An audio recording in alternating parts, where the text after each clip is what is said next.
friends, Jamie here. Welcome to Satellite Stories, where we interview those who have encountered Jesus through video games and nerd culture.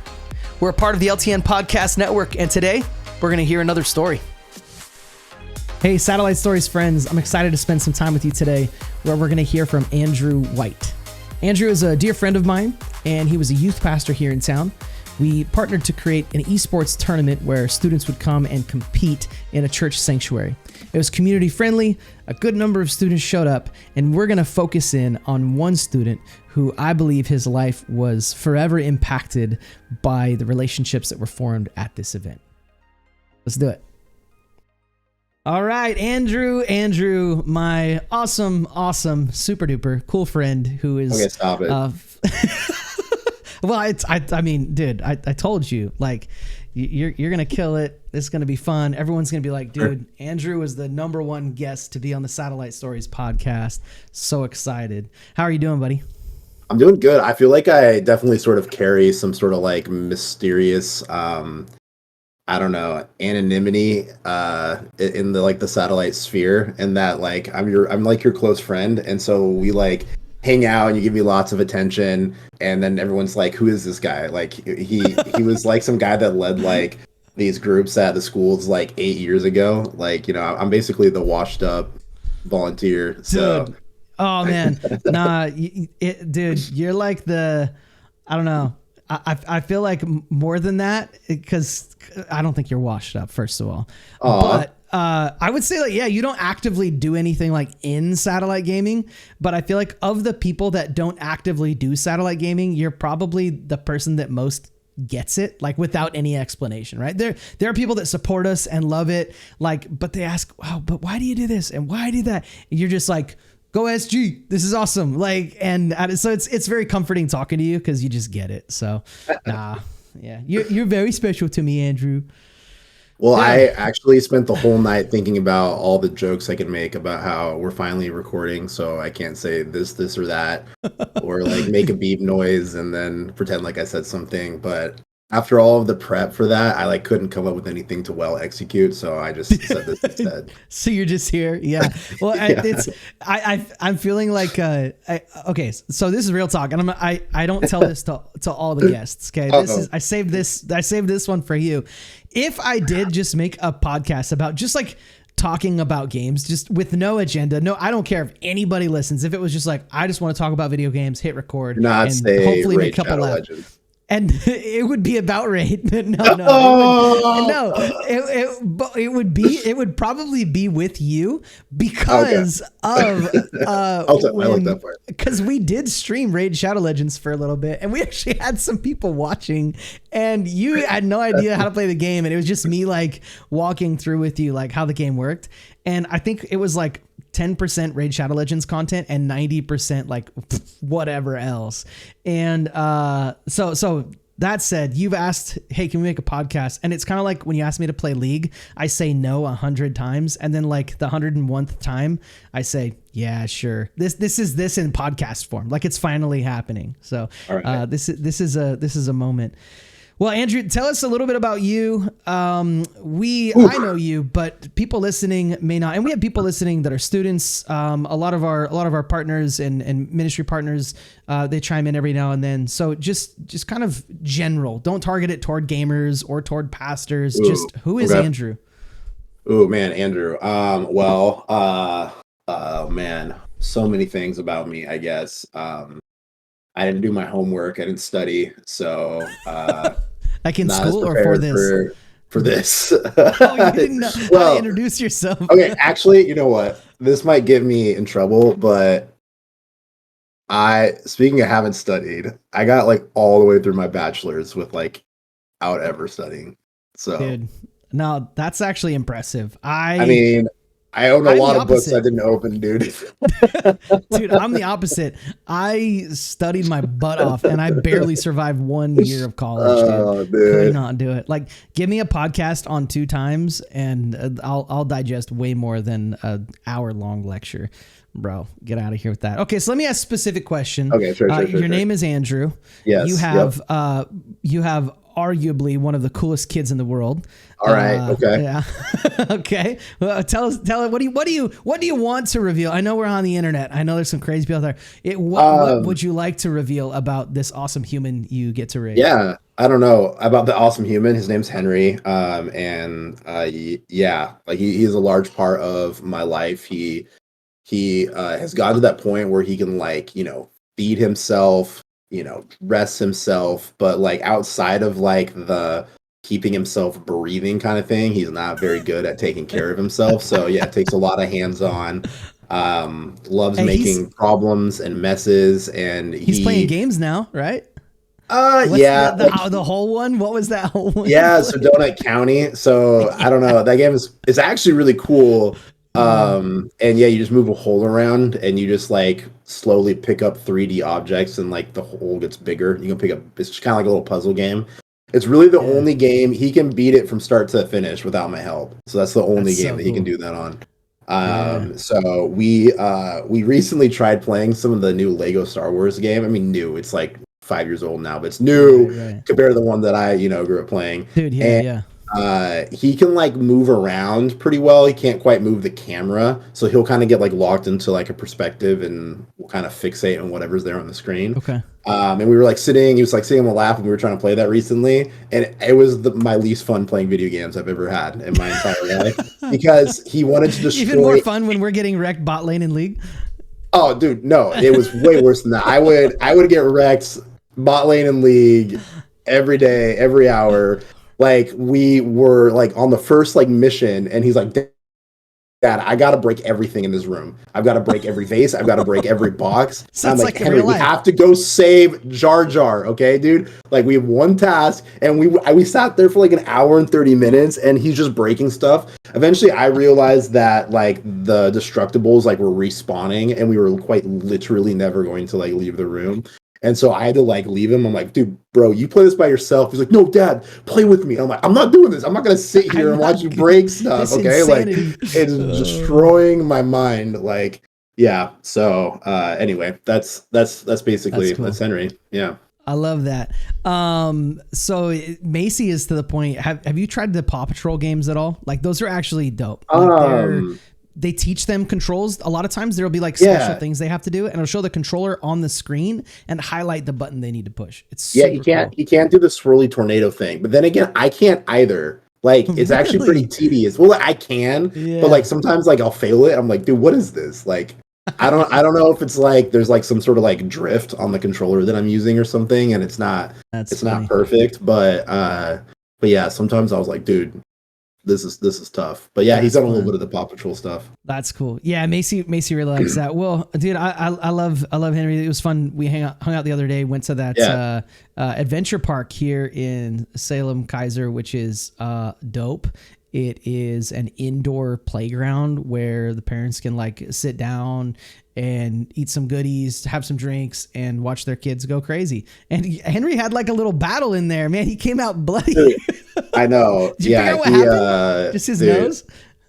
Yeah, his nose was bleeding. So, but he's apparently a little warrior, man. He was so convinced it was his mouth was bleeding because his nose was bleeding so bad, and he was just running around like a mouth breather. That like the blood was come like, back to us, dude. He just kept playing. I know, dude. I know. Yeah, that's a tough kid, dude. That's he definitely, cool. yeah. Well, I love him. I love you guys. It was really fun. But to now talk a little bit more about Andrew. What games do you play? So your son plays some Paw Patrol, some Donut County. What about you? What do you play? Well, can I show you?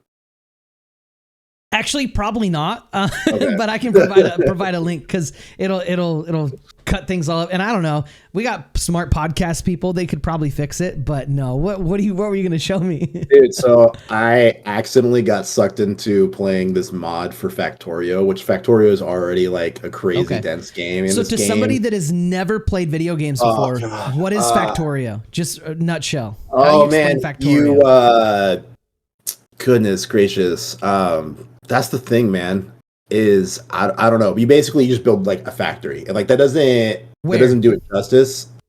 On a planet, but that's the cool thing. So this Yeah, so this expansion, you land. So basically the goal, the premise of the original Factorio game was that you crash landed on a planet and you're just an Okay. engineer, and so you just have to use the resources around you to build a rocket and get back off the planet. Okay.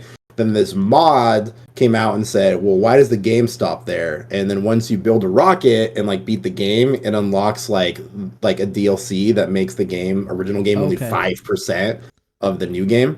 And so Jeez. once you I didn't launch know the that. rocket, you have an entire solar system and a galaxy to explore. You can just do rinse and repeat on a bunch of different other planets with different resources. And Cool. so I'm currently 120 hours into this playthrough, and I'm like I barely just launched the rocket to explore the new DLC stuff or whatever. So That's so cool. um So from so what I yeah. remember, the premise, like if I was saying like not even video game, like picture like Starship Trooper, like fighting swarms of bugs, but Yeah, there's you're a little bit trying of to that. build a factory, but as you build the factory, there's more pollution and the bugs Yeah, are drawn by the pollution. that's true. So you've got to balance like how do you build weapons to fight the bugs? Do you try to build the factory fast enough to get off the planet as fast as you can? It's this game of like resource management, right?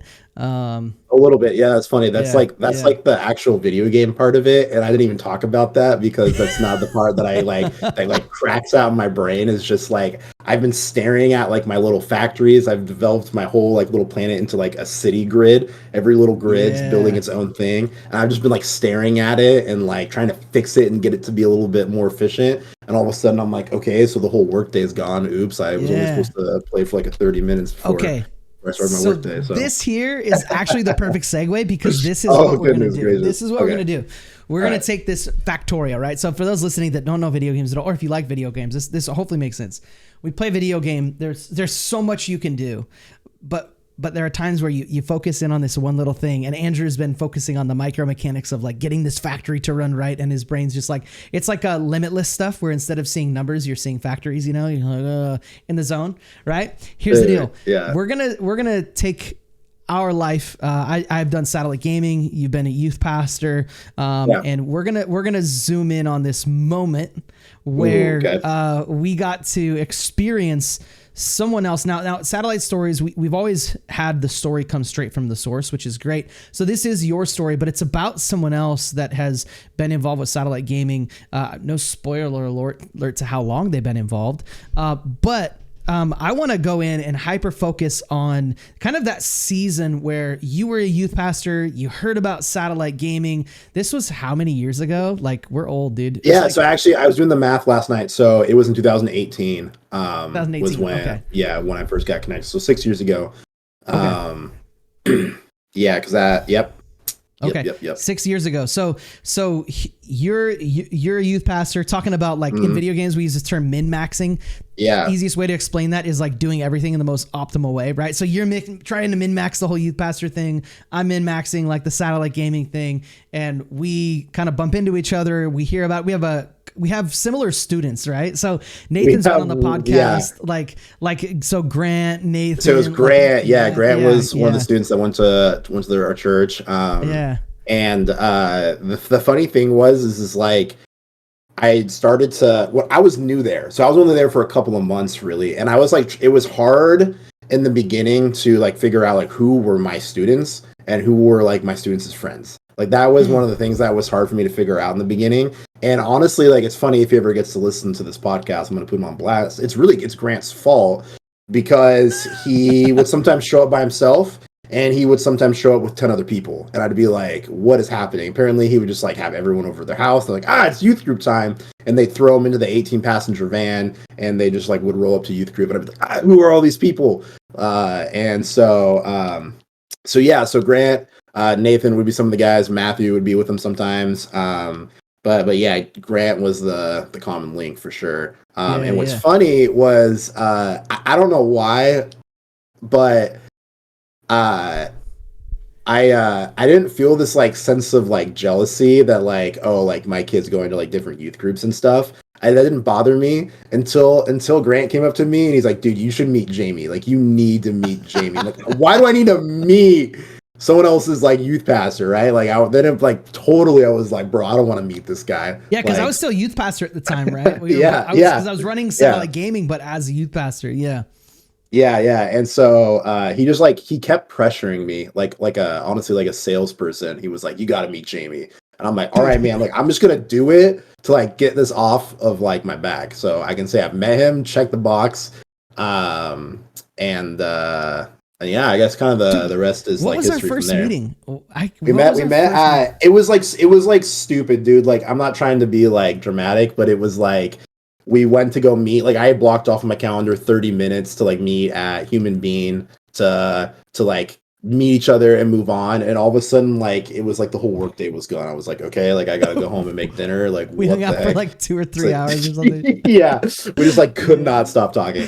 Oh Like a bunch man. of like high school girls or something, dude. So Hey, that's what youth pastors do, right? That's it. That's it. Dude, I do remember we were a Human Being. But so this happens. We meet. I'm a youth pastor. You're a youth pastor. Both have students. And part of where satellite gaming was at the time was finding out how do we provide this service not just for our church and not just the school that we're in, but like in other parts of the community. And I think I think I still have pictures from it, but I think this was one of the first events for a church that we did that was not our church. So it was like a first. And it was actually ended up being quite a cool success. So paint for me, like now this would be for the church people, right? We got a few different types yeah. of people that listen. Like we might have some people that aren't really church people, but they want to know how to do tournaments, how to build community video games. Walk through me like from the perspective of like a pastor and working with your your boss, your pastor. Like Ooh. what does it look like to convince someone like, hey, let us use the entire sanctuary as an esports arena? It's a really interesting question. Like this is kind of where my brain goes, as you've already heard me geek about a Factorio. When I was like thinking about having this meeting, I was already thinking like, oh man, honestly, there's like a great case study here. Like I could go to like college for people studying in ministry. I could talk about how this experience went and that there was a lot to learn from it, a lot of things that I may have done differently. But yeah, it wasn't hard at all to convince my like senior pastor to let us use that space because he was like all for it. In fact, like that was kind of like what he was used to. I was kind of more like the worship leader was kind of like, hey, free reign on stuff too, which was actually kind of rare for churches, dude. He was like, here's a mic, here's the sound. I'm like, wow, this is great. That was actually pretty cool. Yeah, that was definitely one of the things they were really good at. And honestly, one of the things that led me to wanting to basically host this event and find a way to like integrate it into how I was wanting to do ministry at the time was I was actually getting pressure from my senior pastor to like be doing more outreach, being more like with people that don't go to church and stuff like that. And partially, to be like frank, it was what he was used to. It was how ministry had been done, and what he had viewed previous youth pastors. It was funny is it wasn't like what the two before me did a lot of, but it was what like the one before those guys did. Okay, right? He had these big events. He's like reminiscing on So yeah, it was like a lot of like that was what we saw as being successful. So we want you to do that. And I was like, all right, well, I'm not going to do it the way you want me to do it. So I'm going to do it with video games because I'm different. So we basically hosted a huge, it was a mini satellite gaming tournament. Basically like what, I've seen you guys do at Claggett, wherever you guys are doing them now. Yeah. It was basically that. We had a Fortnite tournament, and we had a Smash Bros tournament, and we had like an NBA 2K tournament. And essentially what we did was we invited like all the schools in the area to come, all the high schools, because I was just doing high school at the time. So, or like actually really that's ever. Right. That's funny. But yeah, I only ever oversaw high school. Really? Okay. Yeah. Anyway, we can get into that. That's why you're so mature. You haven't been tainted by the middle schoolers. Dude, middle schoolers are awesome, man. I love it. I love middle school. Like, what's so funny is it sometimes can feel more rewarding as like a youth pastor to work with high schoolers because they have like a real more emotional maturity, and so you can kind of like see the change, and they can kind of like communicate their feelings and emotions and spirituality at a different level that middle schoolers can. Because middle schoolers are like how high schoolers are like almost adults. That's why we call them like adolescents, right? Yeah, Middle yeah. schoolers are like almost adults, right? Like they're like not even like almost on the way to the trans. They're mostly But like kids. they know they're And not, right? So they're oh like yeah, still and attached to their yeah, yeah, childhood. Where like yes. Roblox is not embarrassing, you know? Yeah, what on Yeah, earth? Anyway, so yeah. Roblox, that's a thing. But middle schoolers are so much more fun to hang out with. Like I will hang out with middle schoolers just for fun. Like if I wanted Okay. to like get ministry done, it's like, yeah, I want to hang out with high schoolers and like, sit down for a cup of coffee and like bro out at the campfire, right? But if I'm just wanting to have fun, like have the time of my life, I'm hanging out with middle schoolers for sure.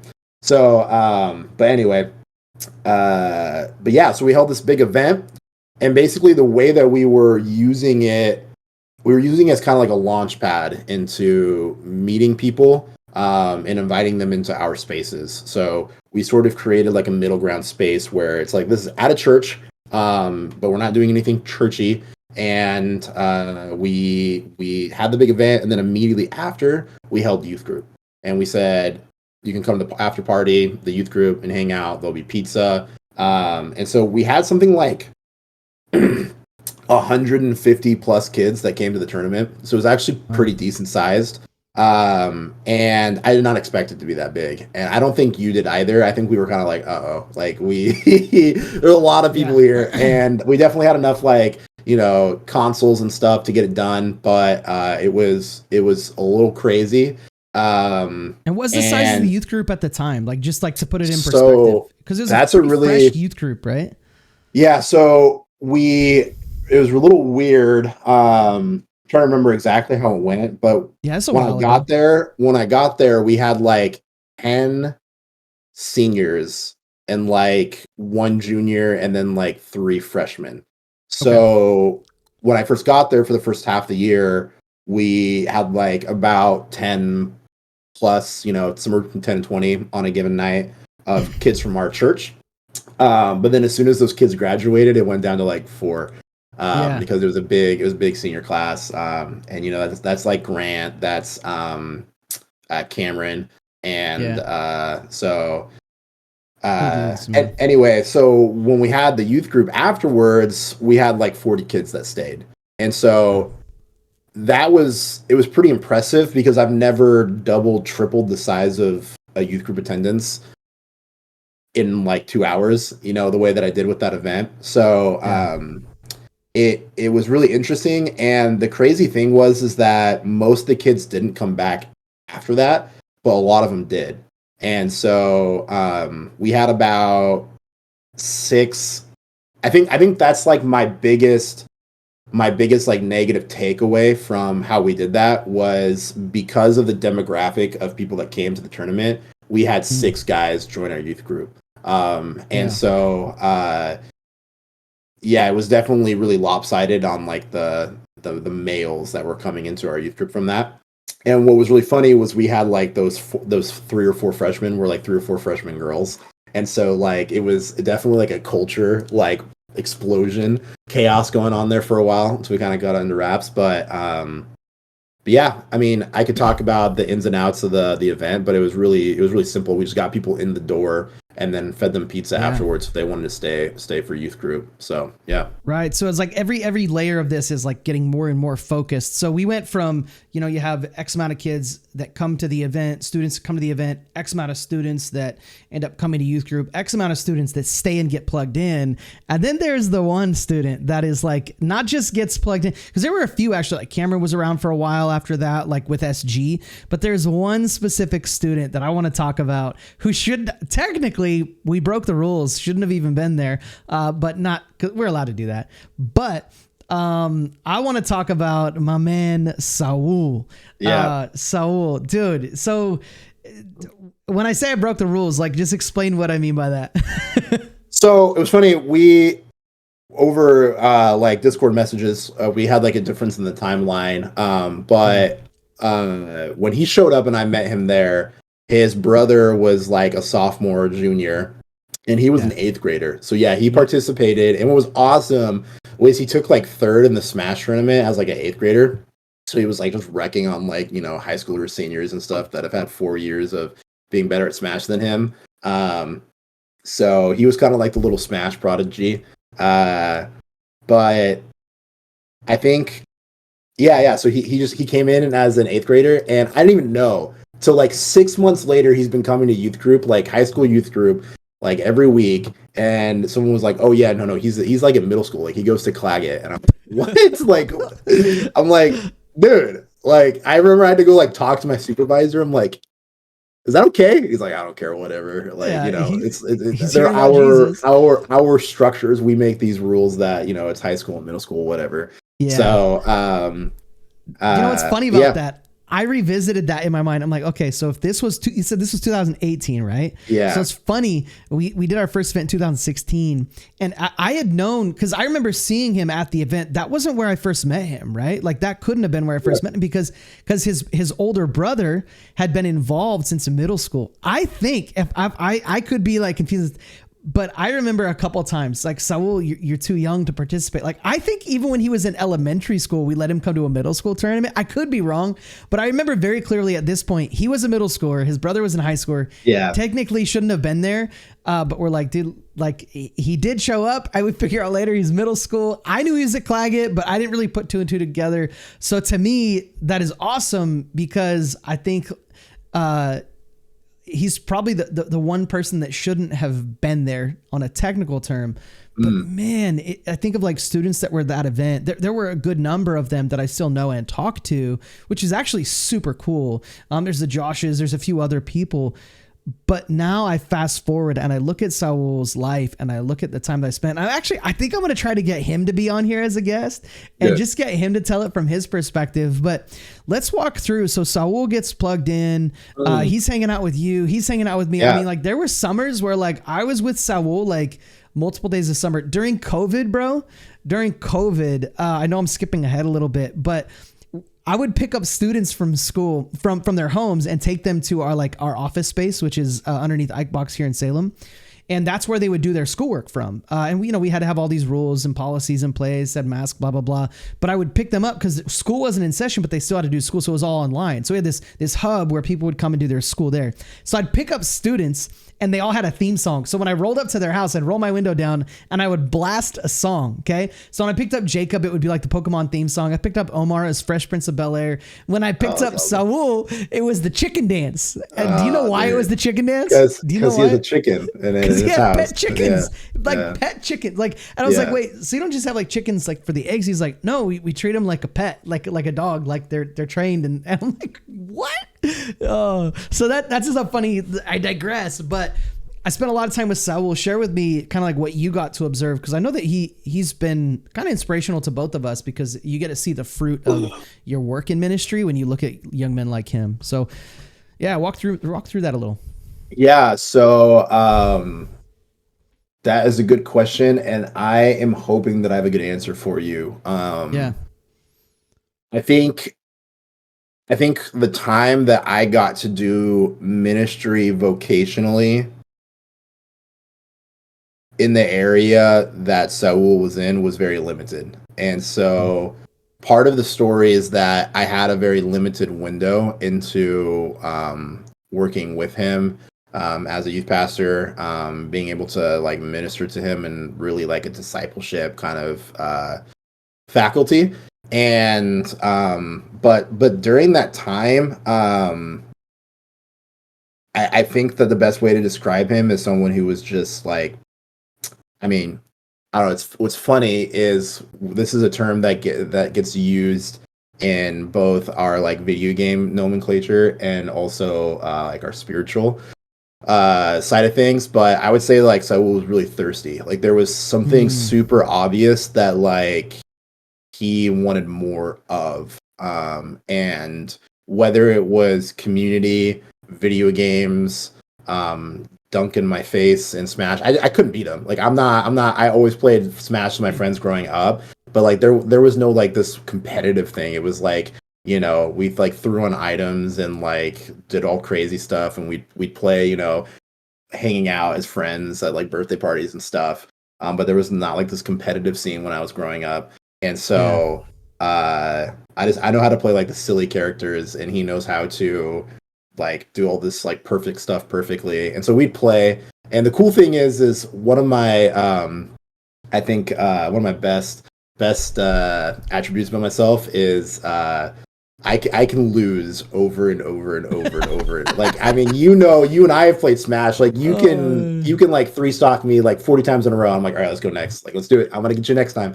You are a better man than I. A little bit more competitive. I don't like to lose, but like when I lose, I'm like, okay, I know what I can do better next time. Like, I'm always trying to like. Really good at losing. I'm really good at losing. And that actually says a lot about you, actually, to be honest. Because really? I don't know. At certain games, I'm not good at. Here's the thing, Halo. Okay, everybody kind of knows that's my game. Like, if I spend time talking to you about video games, that's my game. If I'm playing competitive rules on Halo and I lose, I'm cool with that because I just got outplayed. If we're playing like rockets on, vehicles flying everywhere, I can't even find a battle rifle. If I lose that, I'm like, bro, this game sucks. Like that. I'm like trying to remind myself, Jamie, gaming ministry, Jesus, love, people right now. Like, it is in a game of Halo with no competitive rules, just fun party modes. I am like praying, Holy Spirit, give me the divine power to make it through this game without swearing at a child. Like, yeah. Yeah. No, that's good, man. I have funny. Teased, but it's actually a really good thing. And I think it helps. I think, Andrew, that heart actually helped Saul feel really valued and appreciated. And I want to, because if I couldn't handle losing, we'd played one game, and that would have been the end of our relationship. But I want to say, like, I'd almost say, like, you are talking about it like it was a limited experience. But man, what I love about the impact of this story is this is exactly what you provided, is exactly what Saul needed. Because when I read through, like, I think about Luke chapter 10, right? We refer to that a lot at Satellite Gaming, but it's Jesus sending out the 72 in search of a person of peace. Like, and how are they going to hear unless we let them know? So in Luke chapter 10, Jesus sent 72 disciples out 2 by 2. And he said, go door to door, extending peace into the home. And when someone hears the word and they want to hear what you have to say, like, stay at that home. Don't go from door to door. Yeah. Otherwise, he said, your peace will return to you. Wipe the dust off your feet. Go to the next house. Wipe the dust off your feet. Go to the next town. Basically saying, like, people don't want to hear it. Don't bother. But how are they going to hear it unless we go to them, right? So that happens in chapter 10? Yeah, Luke chapter 10. Let me geek out for just a second. So cool. Is that, now I'm going to out myself. That's after his resurrection, right? That's when he sends out. No. No. This is really? Before. This is before. Yeah. Okay, so I was like, chapter 10 is early. See, okay, it's early. Yeah, it's early. So okay. This is like when he's got his core disciples, and then other people are like, Jesus, us too. Wow. And so yeah. So no, that's really good. No, totally, that's really good. So that's good. That's something I. What's funny is I've always placed that like after his resurrection in my head. So yeah. What's funny is you are so much more like biblically educated than I am. So like this is my one. No. No. I'm kidding. So here's the thing. What I love about that is Saul, man, he was the dude, like, metaphorically, like, sitting at his house just waiting for somebody to knock on the door and be like, hey, you want a reason to show up to church today? And like, he did.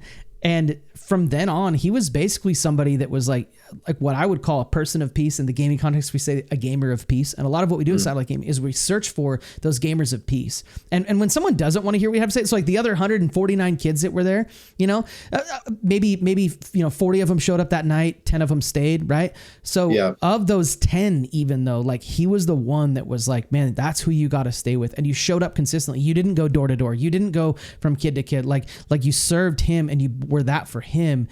And then I got to see him continue to get involved with Satellite Gaming, get plugged in with Satellite Gaming. And what you provided was this kind of on-ramp for him to say, like, wow, I can be involved with other communities of faith in a safe space. So I don't think he grew up like not believing in God. I don't think he may have been like agnostic. I don't know if his family has some like Christian or Catholic roots. I think they're Catholic, yeah. But here's the thing, dude. Like, I think that, like, the first time he really experienced just like walking through life with somebody that loves Jesus was really with you. And that kind of, there was kind of this baton pass. Like, you and I kind of like shared that. Like, we would say, hey, did you hang out with Saul this week? Hey, what happened? And, the most amazing thing about that, sorry to cut you off, but I know I'll forget, is like what's super awesome is like I like to say that when I was like, leading ministry and it was like my profession, I always said that nothing good happens on accidents. Like if you don't plan for something, things that when accidents happen and just like, oh, this is the way it is, We it's know it almost wasn't never a good us. thing. But like I feel like this was like a really good accident. Like there was no I really wish that as I left like New Harvest that there was some more intentionality of like helping the students that I like kind of like under shepherd, help them like get plugged in and connected with other adults. But like this, I really am glad that Saul was able to stay connected with Satellite Gaming and like find discipleship elsewhere, like sort of on accident. Like I know it wasn't on accident from like maybe your guys' perspective, but for me it was like I don't know, like in some ways it was like I don't have the capacity to serve Saul anymore. Like and what's so going to happen to him? exactly, Yeah. So I think what's one of the coolest things about this story of Saul is there's two parts of it. There's really what I got and like started like getting him started, whatever you want to say, like in building an initial relationship with him. But the really cool fruit of Saul really came like after, right? Like being able to hear. So it's so awesome that you guys have this podcast. And well, that's the thing that makes me feel silly kind of being on here is it's about stories. Like I don't have that many crazy like fruitful stories with Saul. I can kind of have like the origin story. So maybe that's why we're starting with me. We're talking about like some more nerd culture stuff. But really like it was awesome being able to like catch up with you after not seeing Saul for 6 months and you being able to have all these awesome stories to share with me. So really, I think you should just be on this podcast and share your stories about Saul. But I think like, I don't know if this is where you were going or anything, but I think the thing that is I think to me, it's what stands out and is really powerful about my involvement in this side of like Saul's story is that if we really break down what happened, like some like washed up, out of place dude went and got in the middle of some high schoolers and technically middle schoolers' life and just did nothing, showed up, hosted a place for them to play video games, right? And all I was able to do was to like plant seeds for other people in Satellite Gaming to come and to be able to like reap the harvest of what happened of seeing Saul grow spiritually and be spiritually formed. And so, like I'm able to have that one story of the work that I did. And I think it just speaks volume to like, we just need more people doing that. Like there's I'm sure a low market penetration, so to speak, as to like what's available to be doing that, and not only globally, nationally, but like just in Salem. If I was able to, I mean, I did absolutely nothing special. I showed up and was available for some of these young students, and I don't know, like I unfortunately don't have like a well like formulated kind of way to speak about it, but like the ideas in my head is like, let me put it this way. As I'm like reminiscing on how I got to have a friendship with Saul and you got to have a friendship with Saul, like, part of this is sort of like heartbreaking for me because I'm just like, man, like we need to be doing that more. Like, why am I not out there, doing this with students every day still? Why aren't there 15 more of me doing this alongside of me to be able to replicate these results? So I don't know, that's kind of like some word vomit. I don't know what can kind of be gleaned from there, but I think what I pull from it, Andrew, is as I hear you talking, I know you and I can see like you're like processing this as you're talking, and I like that because that's what this is really, right? And I hope others are willing to do the same. If I were to kind of encapsulate what you said and share what I'm hearing is, I'm not going to be in Saul's life forever. I'll probably die before him. I'm older than him, right? But I actually have to say there was a part where I kind of passed the baton to somebody else, because to fast forward in his story, now he's running Sound, and he's a great sound technician. He mentored underneath somebody at a local high school here who is a follower of Christ. And they ended up finding an opportunity for him to serve at a church. And that church, he already knew people there because that's where satellite gaming started. That's Lake Point Community Church. So now Saul is the sound guy for Lake Point Community Church. And it's so awesome. I saw him on Sunday at Serve Fest, a local event they do where they give away backpacks, clothes, food. They paint nails, do family photos, all before the school year starts up, right? And Saul was running the sound at this event. And I'm like, dude, I love you, Saul. So I gave him this big hug. But here's what I am gleaning from what you're saying. In the same way that you just kind of like picked up Saul where he was and provided hopefully exactly what he needed in that time, I was able to do that through his high school years. And now that he's not in high school, like he can't go to a satellite gaming club, but he can. Yeah, now his SOL, his life's over. Yeah, now, right. Now his life's over. But maybe in a couple of years he can run one. You know what I mean? And he could be somebody who can run a club. We need somebody who speaks Spanish at some of our clubs. He could potentially be that guy, right? But maybe not. Maybe what Lord has for him now is to help this church make sure that like their live streams run well, their audio sounds good, and that people in every chair of the building can hear it crystal clear. And he takes this, he's very passionate about this. He's very technical about it, actually. So he does a good job. So what I'm pulling from this story is, and hopefully if people walk away with what can I do after hearing this? I think it is, with whatever degree you can, show up in people's lives. And if that means losing at Smash Bros over and over and over, I quite literally don't think I ever beat him. then praise the Lord. It lose well, because that's what Saul needed. And I think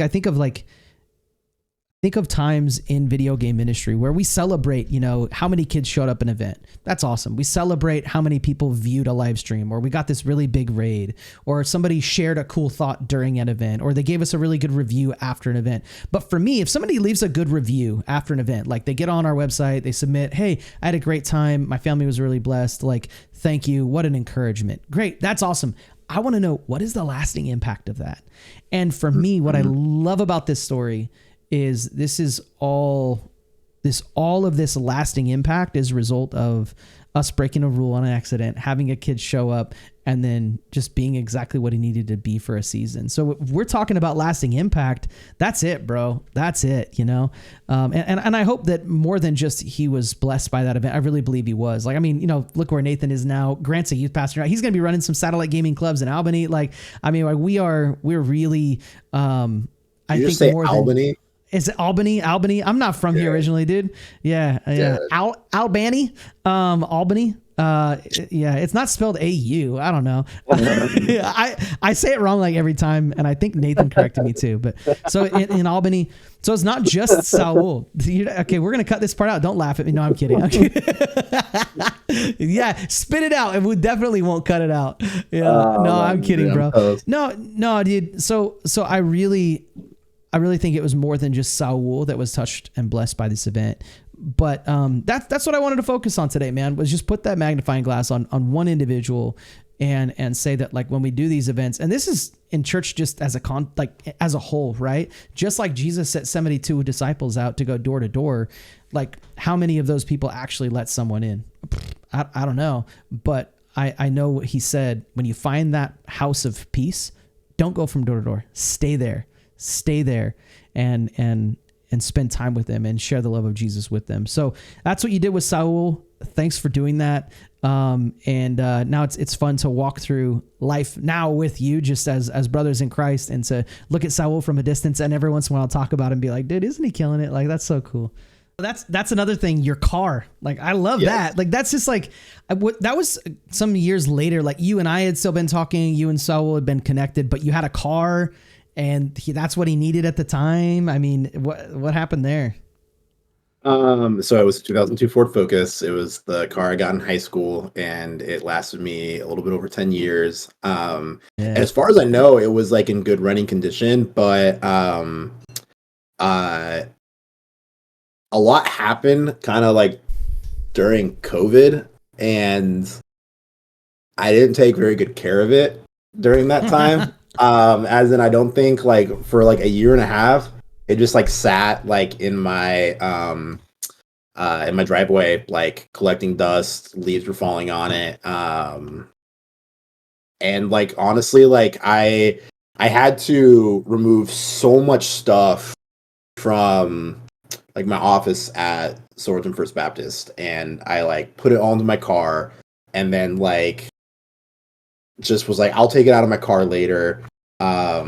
It just got really gross in there for just like sitting in the sun, and like I cleaned it like before I gave it to him, but you know, it was like molding and stuff inside, and Bummer. it definitely smelled really bad, like mildew.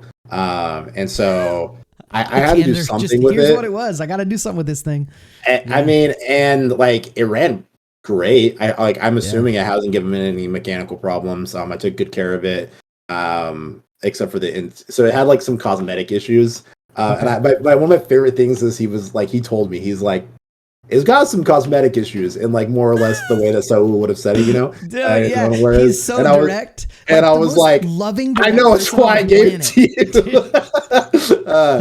But I don't know, like honestly, the reason why I knew I didn't want to like pay for it to be cleaned and like try to sell it on Craigslist for like $1,000 or something,